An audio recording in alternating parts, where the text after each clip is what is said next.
December time bomb ಹತ್ತಿರವಾಯ್ತಾ ಅಂತ. ನಾಳೆ CM DK Shivakumar ಜೊತೆಗೆ ಖರ್ಗೆ ಫಸ್ಟ್ ಸ್ಟೇಜ್ ಮೀಟಿಂಗ್ ಅಂತ, ಮೊದಲನೇ ಹಂತದ ಮೀಟಿಂಗ್. ನವೆಂಬರ್ ಅಂತ್ಯದಲ್ಲಿ ದೆಹಲಿ ಸಿಟ್ಟಿಂಗ್ ಆಗುತ್ತಾ ಅಂತ. ಸಿಎಂ ಡಿಸಿಎಂ ಇಬ್ಬರಿಗೂ ಕೂಡ ಪವರ್ ಸಂದೇಶವನ್ನು ರವಾನಿಸುತ್ತಾ ಹೈಕಮಾಂಡ್. ಪವರ್ ಇದ್ರೆ ತಾನೇ ಪವರ್ ಶೇರ್ ವಿಚಾರದಲ್ಲಿ ಮಾತನಾಡಕ್ಕಾಗುತ್ತೆ.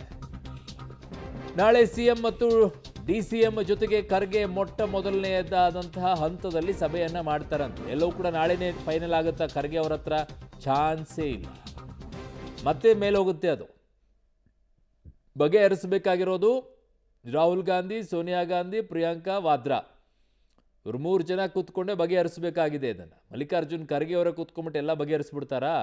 ಆಗಲ್ಲ. ಅವ್ರು ನಾನು ರಾಹುಲ್ ಗಾಂಧಿ ಜೊತೆ ಮಾತನಾಡ್ತೀನಿ ಅಂತಾರೆ.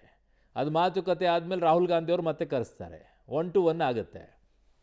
ನನ್ನ ಸಹೋದ್ಯೋಗಿ ರವೀಶ್ ನನ್ನ ಸಂಪರ್ಕಕ್ಕೆ ಸಿಗ್ತಾ ಇದ್ರೆ, ಪೊಲಿಟಿಕಲ್ ಬ್ಯೂರೋ ಹೆಡ್. ರವೀಶ್, ಈಗ ಇದು ನಾಳೆ ಮಲ್ಲಿಕಾರ್ಜುನ್ ಖರ್ಗೆ ಅವರು ಕರೆದು ಬಿಟ್ಟಿದ್ದಾರೆ, ಸುರ್ಜೇವಾಲಾ ಅವರು ಎಂಟ್ರಿ ಆಗಿಬಿಟ್ಟಿದ್ದಾರೆ, ನಾಳೆ ಎಲ್ಲ ಬಗೆಹರಿದ್ಬಿಡುತ್ತೆ ಅನ್ನೋ ಸೀನೇ ಇಲ್ಲ. ರಾಜ್ಯದ ಇತಿಹಾಸದ ರಾಜಕೀಯದಲ್ಲಿ ನೋಡ್ಬಿಟ್ಟಿದ್ದೀವಿ ಇಂಥ ಆಟಗಳನ್ನು.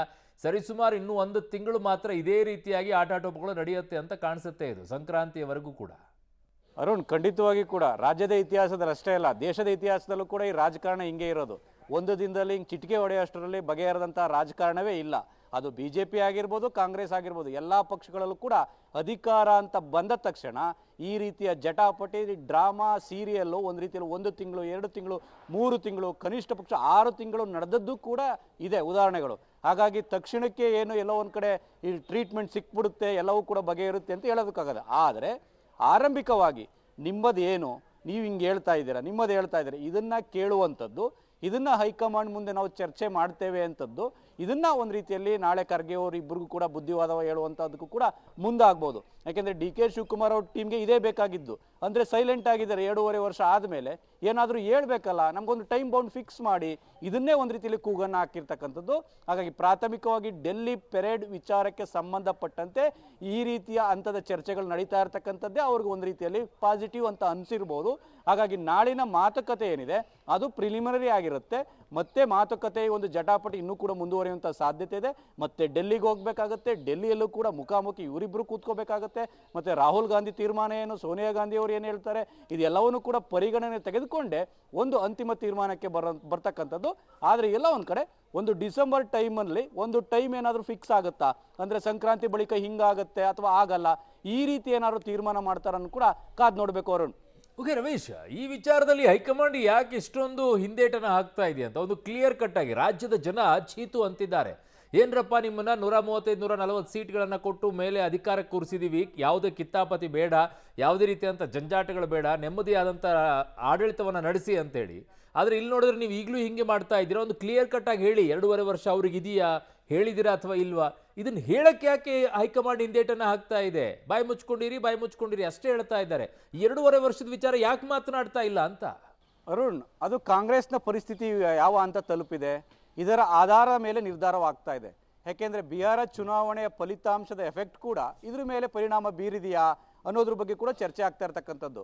ಯಾಕೆಂದರೆ ಈಗ ಕಾಂಗ್ರೆಸ್ ದೇಶದಲ್ಲಿ 3 ರಾಜ್ಯಗಳಲ್ಲಿ ಸ್ವತಂತ್ರವಾಗಿ ಮಾತ್ರ ಅಧಿಕಾರದಲ್ಲಿರ್ತಕ್ಕಂಥದ್ದು, ಅದರಲ್ಲೂ ಕೂಡ ದೊಡ್ಡ ರಾಜ್ಯ ಅಂದರೆ ಕರ್ನಾಟಕ. ಆಗ ಇಂಥ ಸ್ಥಿತಿಯಲ್ಲಿ ಕರ್ನಾಟಕದಲ್ಲಿ ಏಕಾಏಕಿಯಾಗಿ ಡಿಸೈಡ್ ಮಾಡಿಬಿಟ್ಟು ಏನಾದರೂ ತೊಂದರೆ ಆದರೆ ಏನು ಮಾಡಬೇಕು ಅನ್ನೋ ಚಿಂತೆ ಅವ್ರನ್ನ ಕಾಡ್ತಾ ಇದೆ.